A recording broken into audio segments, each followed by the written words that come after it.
बहुत बहुत स्वागत है आपका अपने YouTube चैनल साकिब क्लास में। दोस्तों, अगर आप भी क्लास 12 के स्टूडेंट हो तो आज की ये वीडियो आपके लिए वेरी इंपॉर्टेंट होने वाली है। आज की इस वीडियो में हम आपके फिजिक्स के कुछ ऐसे महत्वपूर्ण प्रश्नों को बताएंगे जो कि आपके बोर्ड एग्जाम 2023 में जरूर आएंगे। दोस्तों, आज की ये वीडियो वेरी इंपॉर्टेंट वीडियो होने वाली है। सॉल्यूशन के साथ आज की इस वीडियो में सभी क्वेश्चन को बताया जाएगा और उनका PDF भी डिस्क्रिप्शन में हम दे रहे हैं, वहां से आप उसे जाकर डाउनलोड कर सकते हो। आज की इस वीडियो में जो प्रश्न आपको बताए जाएंगे वो प्रश्न वेरी इंपॉर्टेंट है और हर साल लगभग आपके बोर्ड एग्जाम में पूछे जाते हैं और 2023 में पूछने के उनके 99% चांसेस हैं। तो इन प्रश्नों को जरूर तैयार करके जाना जो आज की इस वीडियो में सॉल्यूशन के साथ आपको बताए जाएंगे, यानी उत्तर के साथ आज की इस वीडियो में सभी प्रश्नों को बताया जाएगा। देखिए, सबसे पहले प्रश्न नंबर 1 है, ठीक है। विद्युत द्विध्रुव से आप क्या समझते हैं, यानी विद्युत द्विध्रुव आघूर्ण से आप क्या समझते हैं। विद्युत द्विध्रुव आघूर्ण की परिभाषा आपको इसमें लिखनी होती है, बात समझ रहे हैं, ठीक है। देखिए, विद्युत द्विध्रुव के आवेश तथा उनके मध्य दूरी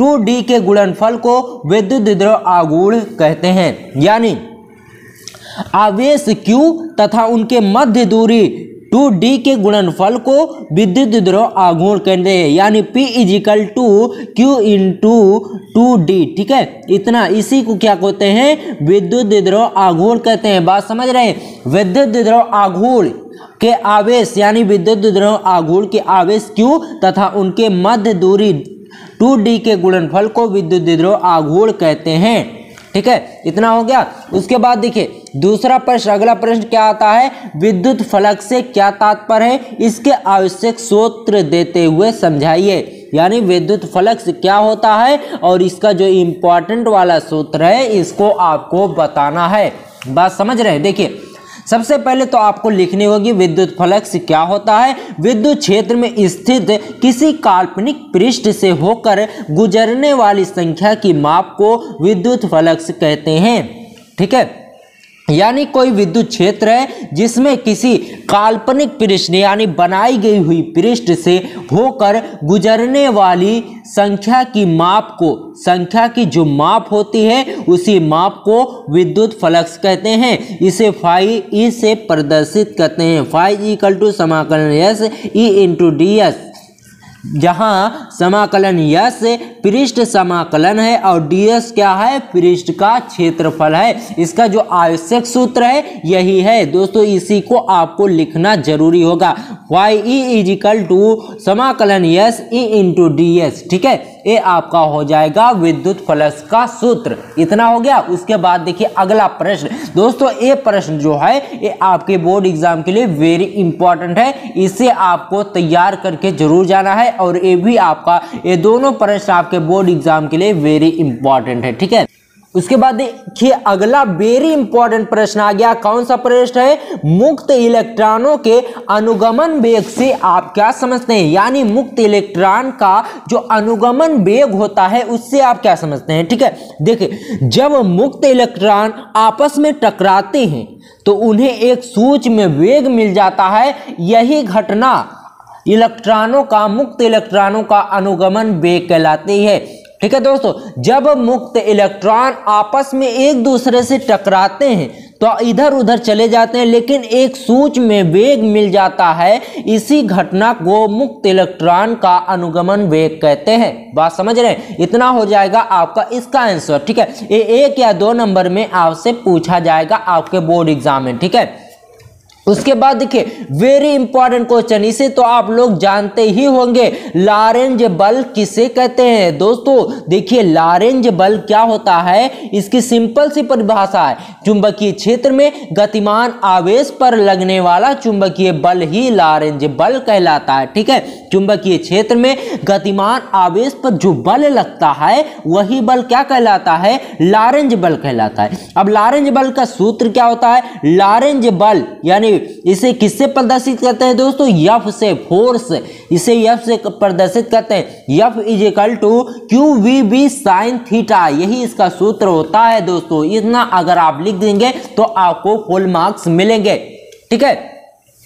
उसके बाद देखिए वेरी इंपॉर्टेंट प्रश्न आ जाता है, धारा घनत्व तो समझाइए, यानी धारा घनत्व तो क्या होता है, धारा घनत्व की आपको परिभाषा लिखनी है। देखिए किसी चालक के किसी बिंदु पर प्रति एकांक क्षेत्रफल से अभिलंबवत गुजरने वाली वैद्युत धारा को उस बिंदु पर धारा घनत्व तो कहते हैं, इसे जे से प्रदर्शित करते हैं। यानी किसी चालक के किसी बिंदु पर, कोई तार है उसी के किसी बिंदु पर प्रति एकांक क्षेत्र से अभिलंबवत, उसका जो क्षेत्रफल है उसके अभिलंबवत यानी सीधी गुजरने वाली वैद्युत धारा को उस बिंदु पर धारा घनत्व तो कहते हैं। ठीक है, इतना हो गया। और इसे किससे प्रदर्शित करते हैं, जे से प्रदर्शित करते हैं। ठीक है, उसके बाद देखिए अगला इंपॉर्टेंट प्रश्न कौन सा आता है दोस्तों, ये प्रश्न आपसे बहुविकल्पीय में भी पूछा जा सकता है, तो इसे आपको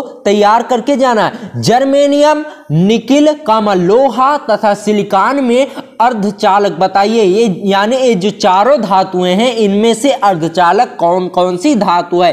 ठीक है, तो इसका उत्तर सिंपल सा हो जाएगा दोस्तों, सिलिकॉन तथा जर्मेनियम जो हैं वह अर्धचालक है। ठीक है, देखिए सिलिकॉन और जर्मेनियम जो होते हैं वह अर्धचालक होते हैं, ये आपको याद रखना है, ये आपसे बहुविकल्पीय में भी पूछा जा सकता है। उसके बाद देखिए नतिकोण या नमन कोण से आप क्या समझते हैं दोस्तों, आपसे दो तरीके से पूछ सकता है। नतिकोण से आप क्या समझते हैं, या फिर पूछ सकता है नमन कोण से आप क्या समझते हैं, दोनों की एक ही परिभाषा आपको लिखनी होगी। बात समझ रहे हैं। ठीक है, देखिए इसका परिभाषा क्या हो जाएगी, वह कोण जो चुंबकीय याम्योत्तर में पृथ्वी चुंबकीय क्षेत्र की दिशा, पृथ्वी के चुंबकीय क्षेत्र की दिशा तथा क्षैतिज दिशा के बीच बनता है, वही कोण नमन कोण कहलाता है। ठीक है, इतना आपका हो गया, या नति कोण कहलाता है।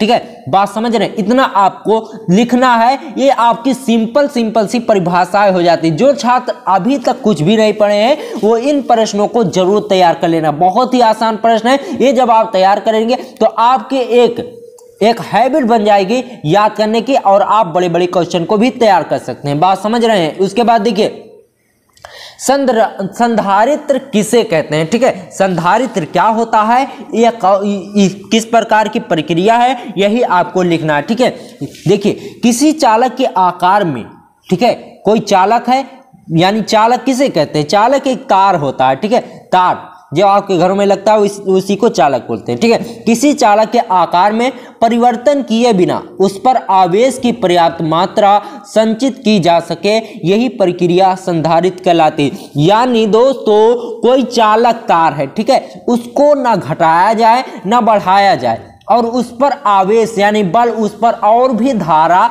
बढ़ाई जाए, यानी उसका करंट जो है उसका वोल्टेज और भी बढ़ाया जाए, और इसी प्रक्रिया को संधारित्र कहते हैं। ठीक है, बात समझ रहे हैं। किसी चालक के आकार में परिवर्तन किए बिना उस पर आवेश की पर्याप्त मात्रा संचित की जा सके, यही प्रक्रिया संधारित्र कहलाती है। दोस्तों आज की वीडियो अगर आपको पसंद आई हो तो वीडियो को लाइक करना, और पीडीएफ का लिंक डिस्क्रिप्शन में है, आप वहां से जाकर इसे डाउनलोड कर लीजिए। और मिलते हैं आपसे किसी और वीडियो में, तब तक के लिए गुड बाय, जय हिंद, जय भारत।